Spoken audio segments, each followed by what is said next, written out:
Ladies and gentlemen, boys and girls, beautiful creatures, it is League Unlock. You better believe it. It is Eric and Mark here with you guys for some more highlights and some breaking news that's not actually broken yet, but will potentially probably be broken. I think that's how I'd word it. Yeah, sometimes it's the careful balance of trying to get out in front of some news stories, get the information out to everybody that you can. At the same time, not quite sure this is going to come through, but at the very least, pretty convincing sources in the scene so far. So June 27th is the date that, Alphari is supposed to... He's not going to be playing before then for Team Liquid. But now you've got I Will Dominate, Nemesis, and LS, both all kind of saying that it sounds like Jatt will be resigning / leaving Team Liquid as the head coach, which obviously really puts at the forefront it's the classic case in professional sports: coach or star player. Management has to choose between the two, and I'm going to be honest, almost 10 times out of 10 in pro sports, you're going with the star player. It looks like Team Liquid's going the same way. Even in a scenario where it's a star coach against a star player or less of a star player, 9 times out of 10, the team is taking the side of a player, and especially in this situation, this special one. You're looking at Alphari, what he did for Team Liquid throughout the spring split, the $1 million price tag that he's carrying plus with him. There's no equation that needs to be done as far as what you're looking at and the results, even if they were incredibly spectacular from Jatt during his time with Team Liquid. You would have to be siding with Alphari as the organization. And as far as you mentioned, the rumors from people like I Will Dominate, LS around the scene, that's what seems to be the whisper in the grapevine here. And even leading up to this, you had, it started with the immediate post-game interview with Jatt after Alphari was benched back in week 1, kind of avoiding the question's not really adding up about whether this was a calculated and thought after thing. And then, Jensen goes on Hotline League, doesn't really, just kind of memes about it, doesn't directly answer anything about Alphari. Core JJ does an AMA, and people ask, what's going on with Alphari? And he says he's taking a break.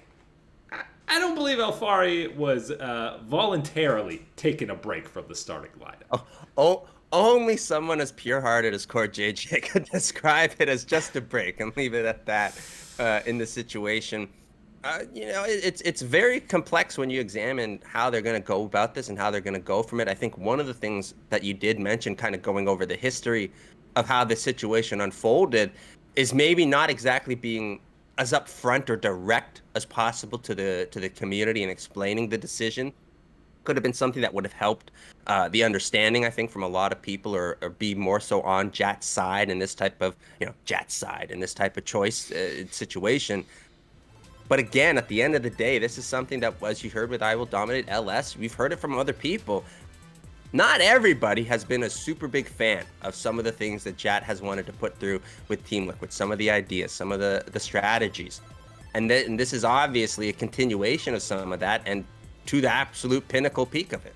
And if you watched the 20-plus minute video that Thorin made a few days ago, again, these are unconfirmed sources, mostly speculation, which is always the funnest thing to do. But if other members of Team Liquid were also not happy with the coaching style, how Jatt was treating some of the players, then it makes it so much easier for the management to make this decision. If it's not just Alphari versus Jatt, the minute it becomes multiple players versus Jatt, then this decision should have been made 2 weeks ago. Absolutely. If that is how it is, then it really is then on Steve and the rest of the organization for letting it go on this long. This is not, this is not a situation of, oh my God, Jatt's a good guy though. Come on, that's not how you run businesses, let alone businesses where you're spending millions of dollars on players to play in and then sitting them on a bench. That's and not winning is number one. It's not friendships. It's winning. Even in North America, winning has got to be number one for a squad.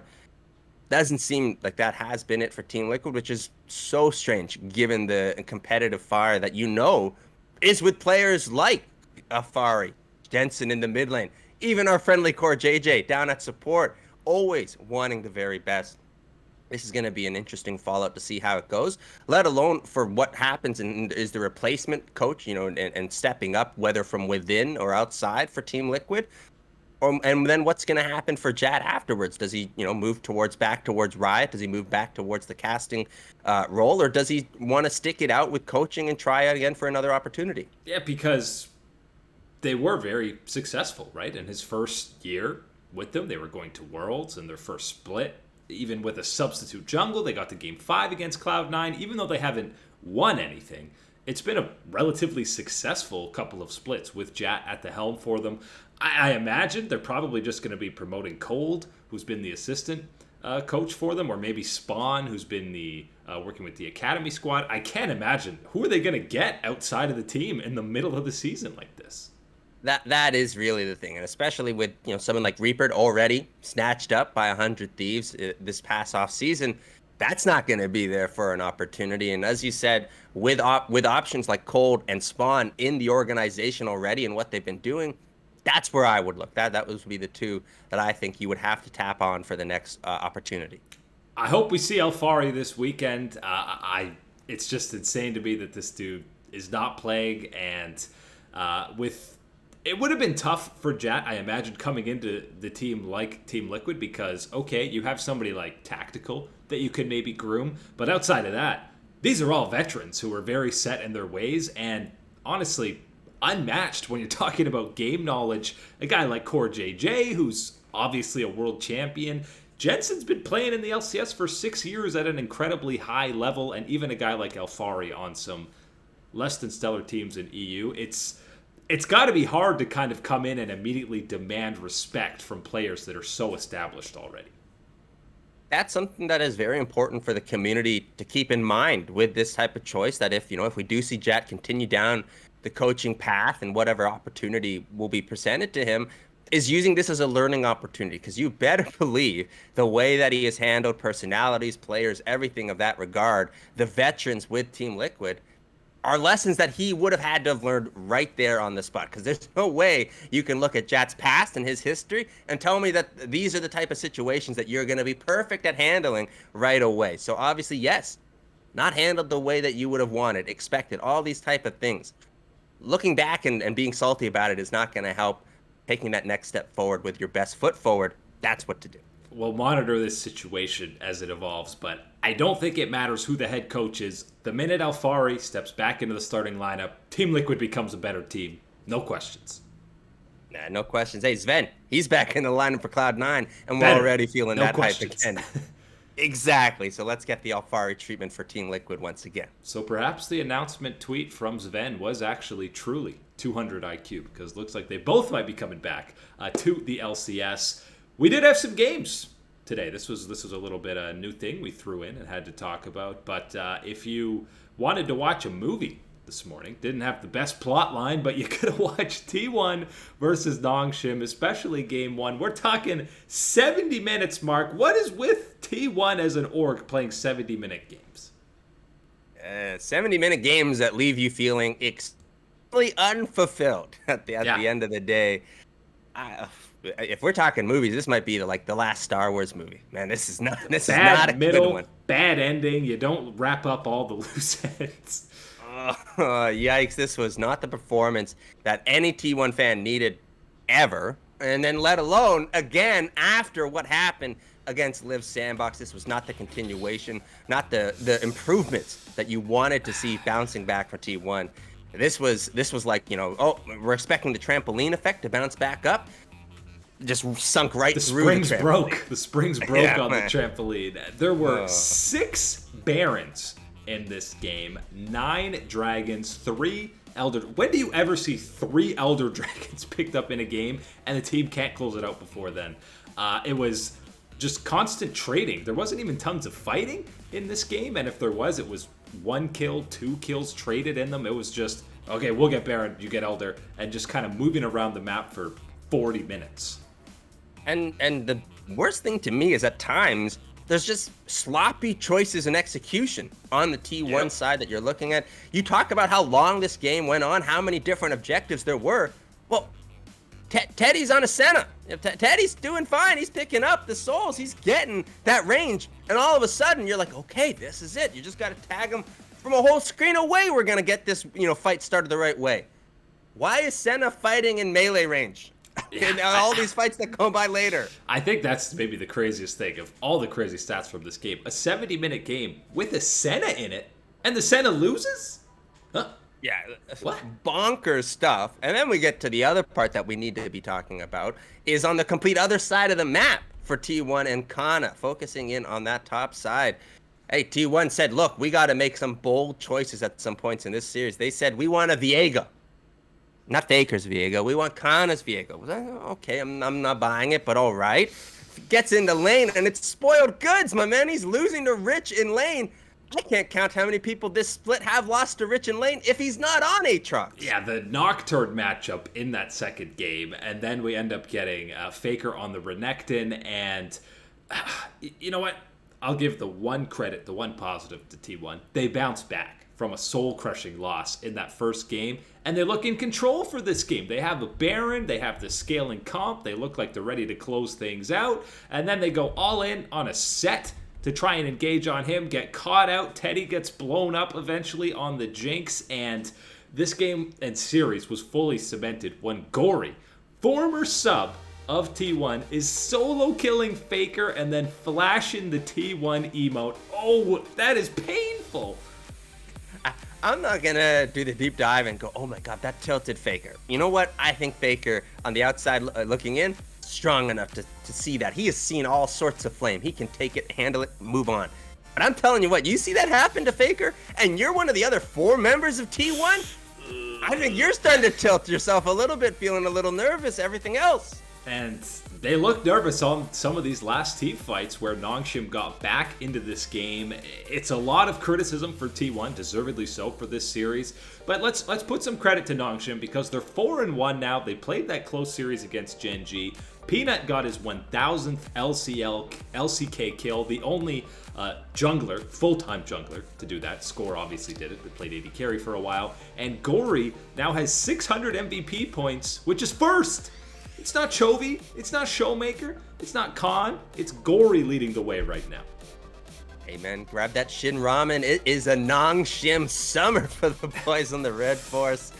You mentioned Peanut. I think that is one that, of course, Peanut's got many international fans, and to see him succeed like this with Nongshim, a lot of people be pretty happy, but especially in this game, the performance that he put out was a quick reminder that, hey, remember when I was on Kingzone? Remember those days? Remember when Cuz was also on Kingzone? Who was the starter back then? Yeah, that was a quick reminder from Peanut, the way that he controlled the jungle tempo throughout Game 1, and especially his performance in Game 2. And there's, again, those positives to take for Nongshim. I know, as is the case with any T1 game, people are going to completely overreact. I already see. They're not going to Worlds. They can't make it now to Worlds. Okay, guys, it's week 3 here we're going into, and 4 LCK teams are going to Worlds. You talk Damwon and Gen G, feel like those are almost locks to be 2 of the 4 teams. Who are the other 2 going? Yeah, I don't have confidence in any of the other 8 teams. You can have that discussion. You can absolutely have your discussion about, not having confidence in the last 2 that you're going to have to send the rest of the table, all these type of things. But to be doubting T1 at this point with, yes, understanding these losses, but realizing how much runway is left for summer and what other planes they're having to race against to get takeoff, I'm still of faith that T1 is going to be one of those 4 representing the LCK for Worlds. Obviously, the question that we're going to have to see, and depending on the development and everything learned, what type of form they're going to be in. Because right now, yeah, they're absolutely in that bottom 2 form that we were talking about. I thought there might have been roster changes after the Sandbox series. Are we seeing changes after this? I think that's entirely possible. I think if you're looking anywhere specifically, for me, it is the top lane. It is Kana's performance has been the most egregious out of the last 2 games, the 2 series losses. That's where I would look. But overall, I'd be, again, very cautious given the amount of changes and the way changes went during the spring split. So the loss to Sandbox was the big no-no for T1. But now, you look at Sandbox, they're being Hanwha Life. They're being T1. They're taking Gen G to Game 3. Live Sandbox actually look legit. They have found this little pocket of time, and that's going to be the question: is whether this is, are they able to replicate it throughout the next couple of weeks as people start to make changes, adaptations to have the pace that they've been putting out, the way that they have been attacking. That really is going to be the difference to me if this Live Sandbox run is for real. And there's plenty to still improve on because they had a 9K gold lead. Looked like they were primed and ready to hand Gen G their first loss of the summer split. And then there's a slick engage from Clid's Diana to kind of get them back into this game. They immediately get Elder and Baron. And take notes, T1. They close the game out with 1 Baron and 1 Elder. The game's done from there. Yeah, the thing I want to talk about is how nice it is to have Diana in the jungler meta right now, especially in a pro scene. The excitement that she can bring with some of the plays, the way that it changes things up. I really have enjoyed seeing her around, and I think that is something that, at least in the LCK, maybe see her a little bit more to quicken up the pace, make it a bit more spicy. Yeah, it's definitely, I think, because seeing all the Rumble picks, probably getting a little bit stale, but Diana has been a nice little breath of fresh air because she is fun and exciting with a game-changing ulti like that, as you only had to see in this game. But listen, Live Sandbox, I think it's time to stop memeing on them when they beat these teams because, I mean, what more can they prove? Yeah, they could have actually beaten Gen G here, then we'd be taking them even more seriously, but I think what you have now is a lot of evenly matched teams in the middle of the LCK, and there's no big standout outside of, again, Gen G and Damwon, but there's a lot of okay to decent teams, and that's where T1 is lumped right now. Yeah, unfortunately, that's where they find themselves sliding down to. That's where Sandbox find themselves fortunately sliding up into. These type of changes in the LCK, always going to be a fun time, but we still got lots of time left in the summer for things to settle out. Yeah, and I think, seeing these Jinx picks, like Teddy and Ruler both playing them today, that's not a champion that you typically associate with Teddy, and not necessarily with Ruler either, but I think Ruler, you saw the difference in comp, just the CS numbers. For Ruler on the Jinx, he had like 400 CS at 33 minutes because they're just spooning him farm across the entire map because they know he's their main win condition. It was just interesting seeing the 2 different star 80 carries pick up the Jinx today. Yeah, and I think one of the interesting things, specifically focusing in on Teddy and how we see him play other champions, was to see that, this wasn't about, as far as mastery. Of course, this man knows how to play Jinx, but it's about being comfortable, right? You know what I mean by when I say that, when going through it. The way that he looked on the champion, the way that he's trading damage, the way that he was trying to think, it wasn't as professional as you wanted to see, and it wasn't up to that high level. That is when you talk about Teddy as an ADC. Yeah, and it's another day of Kyria maybe kind of scratching his head looking at the rest of the team. But the Gen G does stay perfect at 5-0. Nongshim 4-1 now right behind them, and Live Sandbox and T1 both hanging out at 2-3 records in the LCK so far. LPL action also got underway today. You're talking undefeated teams. Gen G held on by the slimmest of margins. Meanwhile, EDG joined them at 5-0 with a sweep over Suning, and it was a little bit more convincing, a little messy at times, as every LPL game is, but they were done this whole series, done and dusted, interviews out of the way, before T1 Nongshim finished game 1.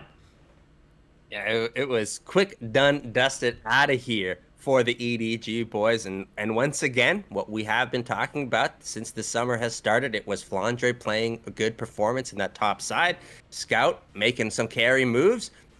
But even more so than the past couple of weeks, I think Viper showed up a little bit more in this game, and the damage that he was doing certainly was needed at times. And for EDG, no problems, a 2-0 win. Yeah, it was, game 1, his Ezreal was fantastic, kind of got them back, really carried one of the team fights that got them a Baron, and eventually he does Arcane Shift forward and kind of get himself killed. But it baits in all of Suning, and his team cleans up, so it's fine. But yeah, Viper, absolutely lethal. I'm still just so happy to see him on an actually good team. And EDG, you look across the globe, yeah, the same record as Gen G, but the fashion that they've gotten there, they haven't had the toughest LPL schedule yet, but they look like the best team in the world. There's no way you could put EDG's record, their performances, the video, everything that is there against Gen G's and say, exact same power level. There's no difference. There's no way you'd be looking at that. Gen.G has been fantastic. The difference is a squad like EDG have been elite. Yeah, and that's the 4th straight series that they've won 2 of. They haven't dropped a game at all since the first one against BLG. So things still looking very good for EDG and the boys. Suning, by the way, Bin picked the Jax. What do you think of the Jax pick in this meta? Another just TP Ignite top laner to go through. Yeah, I'm not sold. I'm not sold exactly yet. On the individual performance, sure. We've definitely seen Bin take out the Jax and be monstrous on it before. I wasn't sold on it on the day at the least. Yeah, it was well counted by EDG. We'll say that. But 5-0 still for them. Suning go to 2-3. We also had RNG back on the Rift, and hey, anytime you're struggling, all you got to do is line up a match against the Rogue Warriors. Honestly, the news that Uzi is thinking about coming out of retirement, I think Gala said, okay, we gotta saddle up here, boys, because he was 15-0-6 on the Varus in game 1 and single-handedly took over a couple of these team fights for RNG. It felt like, RNG's sick with a cold, and they just said, Mom, I need some chicken noodle soup. Brings over a nice bowl of Rogue Warriors to help you out. Bounce right back onto your feet, feeling good like a champion. Quick series for them, and as you said, the best in the performances to stand out was Gala putting a capital mark on this performance. Yeah, he was great in game 1. Game 2, you had Wei on the Xin Zhao, and Gala was also great. Ezreal in that second pick. It's Rogue Warriors. I'm not going to throw a parade for RNG picking up their first win against them. I would be throwing a panic parade if they went 0-3 against them. Holy moly, no, we're not living in that timeline. Thankfully. Gala and the rest of the boys said no. One thing to look at and monitor throughout the split is going to be some of the champion picks for RNG, because Cryan played Karma in both of these games, and I don't know if it's going to be a theme of kind of trying to hide him on these supportive picks, because he has been outmatched even at times at MSI and last split in the LPL against some of the other top tier mid laners. Yeah, and especially when you have a lineup that has threats like Gala, like, Xiaohu in the top side, what Wei has been doing in the jungle, you have to be looking at them and saying that they are the guys that you want carrying the game, being on the more aggressive champions. And to minimize risk, to minimize loss, putting Cryan on something like Karma or anything else more supportive could be the way to go. And that is, I think, a very good recognition right away in the summer split, the change that they've made, and to monitor it to see if that is how they're going to be wanting to adapt into the later parts of summer split. And for Xiaohu, we're seeing Gnar, we're seeing Lee Sin. Okay, I'm waiting for these Viego and Gwen picks to go his side.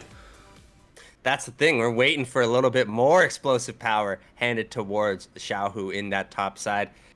He's your big threat. He is the big carry right now, as much as it is Gala as an ADC and the damage, everything else.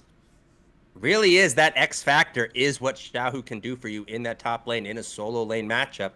I want to see that Viego and Gwen busted out for him. I want to see a lot of the spicy picks for Xiaohu. Lots of good weekend games coming up, and if Alphari's coming back to the starting lineup, who's going to be benched next on the next episode of the LCS? But that's it today for League Unlock. Eric and Mark here with you guys. Thanks for hanging. We'll catch you on the Flippity Flip.